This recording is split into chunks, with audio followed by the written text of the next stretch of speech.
Assalamualaikum. Okey, hari ni mari tambah pokok matua yang varieti kuning. Ni varieti kuning, tambah dalam 7 pokok yang masih kosong. Sebelah sini 4 pokok dan sebelah sana 3 pokok.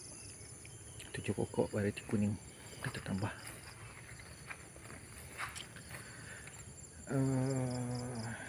Nampak angin. Ni sekarang musim hujan, angin cukup kuat. Tengok ada yang besar-besar tu dah mula condong akibat angin kuat. Dan bila pegang tu tengok akar dia tak cukup kuat lagi. Mungkin salah satu yang saya nak kena ubah cara pembajaan bagi jarak sikit, bagi jauh sikit daripada pangkal pokok supaya akar dapat bergerak lebih jauh. Dan yang ni yang nampak juga air bertakung, walaupun dah buat sistem batas ya. Sebelah sana kalau nampak, sebelah sana kan ada air dalam parit.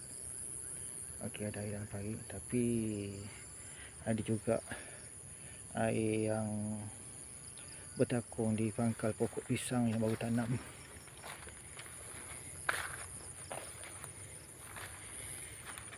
Tengok tu ada dah mula keluar pucuk baru. Mungkin disebabkan folia dan juga baja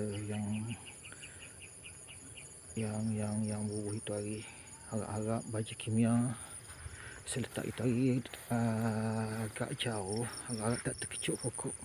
Risau juga sebab tengok air terlebih lembab. Harap-harap tak timbul lebihan air yang boleh merosakkan akar. Yang membaja ni dia risiko dia kalau kata hujan terlebih lebat, air bertakung, dia boleh kacau, dia boleh merosakkan akar pokok.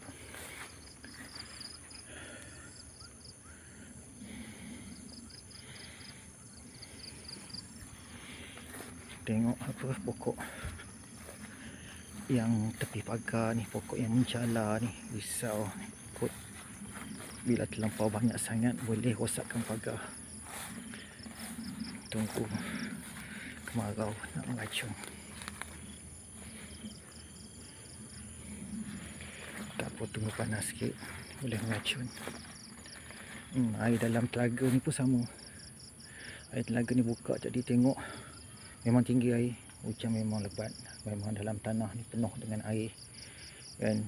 Sebab dalam telaga ni tengok air tu ada tiga kerek je yang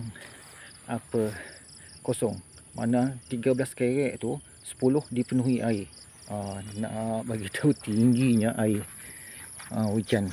Ni baru hujan macam ni, kalau ikut sebelah sini hujan di Bukit Merbau ni tak lebat macam di Kota Baru. Sebab tanya orang kampung kat sini, dia orang boleh buat kerja sebelah pagi, petang pun boleh buat kerja, hujan kejap-kejap je kan.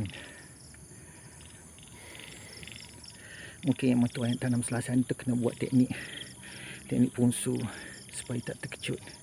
Tapi teknik punsu ni risiko dia musim kemarau lah. Kalau tak siram musim kemarau, pokok cepat kering. Mungkin punsu tu dia kena buat sederhana, tak boleh tinggi sangat.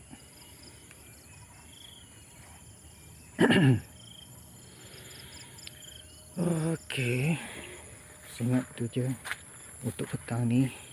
Okey, jumpa lagi. Terima kasih kepada yang menonton. Semoga kita semua dirahmati Allah. Okey, Assalamualaikum.